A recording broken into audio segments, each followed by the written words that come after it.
નમસ્કાર, હું છું કેતલ અને આપ જોઈ રહ્યા છો CB24। પંજાબ અને હરિયાણાના ખેડૂતો પોતાની માંગણીઓ સાથે હવે દિલ્હી કૂચ કરવાના મૂડમાં આવી ગયા છે। પંજાબ અને હરિયાણાની શંભુ બોર્ડર ઉપર ખેડૂતોની દિલ્હી ચલો કૂચ રોકી દેવામાં આવી છે।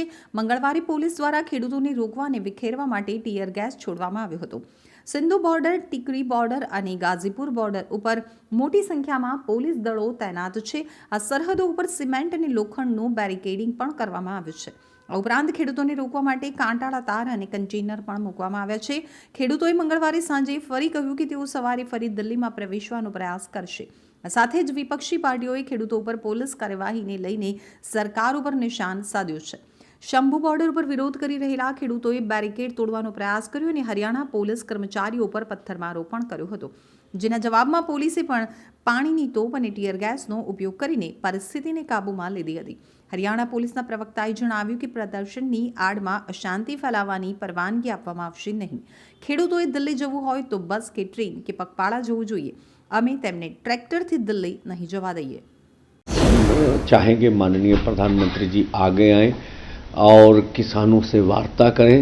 2012 में जब माननीय प्रधानमंत्री जी मुख्यमंत्री थे तो वो कंज्यूमर अफेयर कमेटी के चेयरपर्सन थे, तो उन्होंने जो आज मांग हम कर रहे हैं उनकी सिफारिश की थी कि एमएसपी खरीद की गारंटी का कानून बनना चाहिए।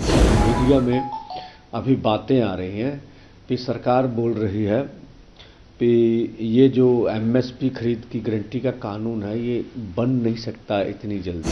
मैं फिर आपके माध्यम से कहना चाहूँगा कि ये 23 फसलों के ऊपर एमएसपी अनाउंस करते हैं। सीएसीपी की रिपोर्ट के अनुसार सारी कैलकुलेशन होती है पूरे देश से। तो जिन फसलों के ऊपर आप एमएसपी दे रहे हैं पहले से अनाउंस करते हैं, कुछ की खरीद करते हैं, बाकियों की खरीद नहीं करते। हम तो इतना ही कह रहे हैं ना, उसके ऊपर लीगल गारंटी दे दीजिए भी उस एमएसपी से नीचे हमारी फसल ना बने। किसान और खेत मजदूर का कर्ज खत्म कीजिए। लखीमपुर खीरी देखिए अभी 1 महीना रह गया। हमने बोला आप अगर देश के किसान का हृदय शांत करना चाहते तो उनसे इस्तीफा ले लीजिए, उनके लिए भी सरकार तैयार नहीं है।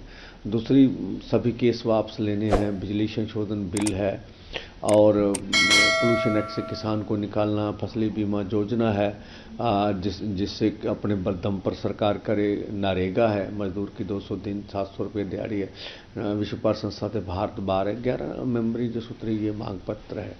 लेकिन मुझे लगता नहीं है कि सरकार सिंसियर है। जो मीडिया में अभी बातें आ रही हैं कि सरकार बोल रही है कि ये जो एमएसपी खरीद की गारंटी का कानून है ये बन नहीं सकता इतनी जल्दी। मैं फिर आपके माध्यम से कहना चाहूँगा कि ये 23 फसलों के ऊपर एमएसपी अनाउंस करते हैं। सीएसीपी की रिपोर्ट के अनुसार सारी कैलकुलेशन होती है पूरे देश से।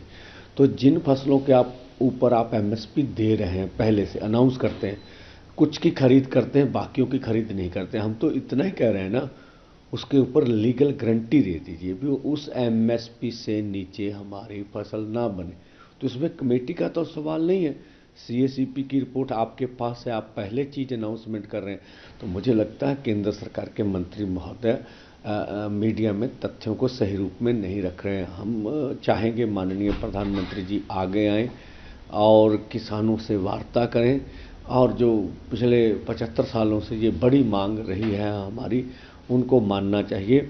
और हमने आज भी आपके माध्यम से रखते हैं कि 2012 में जब माननीय प्रधानमंत्री जी मुख्यमंत्री थे तो वो कंज्यूमर अफेयर कमेटी के चेयरपर्सन थे, तो उन्होंने जो आज मांग हम कर रहे हैं उनकी सिफारिश की थी कि एमएसपी खरीद की गारंटी का कानून बनना चाहिए।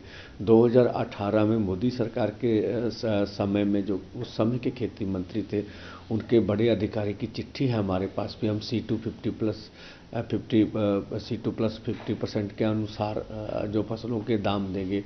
और जबलपुर हाई कोर्ट का निर्णय भी हमने उसके सामने रखा। तो कोर्ट में कोई भी जब मैटर जाता है तो वो पूरी कैलकुलेशन होगी भी आपकी फसल पे इनपुट्स क्या हैं, सरकार का क्या पक्ष है। जब माननीय हाई कोर्ट ने बोला है तो किसी आधार पर ही बोला होगा। तो हमने पहले बोला भी आपके पास सभी चीज़ें थी और हैं। इसके लिए नए सिरे से कमेटी बनाकर अब सारा मुद्दा आप ठंडे बस्ते में डालना चाहते हैं तो ये तो उचित नहीं है। और दूसरा 2 साल पहले आंदोलन हुआ, आपने ये सब मांगे तो पहले मानी हुई कमिटमेंट कर ली हमारे साथ, तो अब उनको लागू करना का समय है, तो फिर आप समय मांग रहे हैं तो अनुचित है मुझे लगता है। तो ये सब अब पोजीशन हम चाहेंगे सरकार बल प्रयोग हटाए, आम जैसे माहौल को पैदा करे। हरियाणा पूरी तरह 161 कंपनियां लगी हुई हैं पूरे हरियाणा में, जैसे अब हमने पढ़ा जो राजस्थान है उनके 3 जिलों में भी इंटरनेट को सेवाएं बंद कर दी गई। तो मुझे लगता है ऐसा नहीं होना चाहिए किसी भी जमहूरियत कंट्री में। हम इस देश के किसान मजदूर हैं, हमें अपनी बात रखने दीजिए। हम आगे आपने हमारी बात माननी ना माननी एक अलग बात है, हम तो चाहे हमारी बात माने, लेकिन हमें लोकतांत्रिक तरीके से अपना प्रदर्शन करने का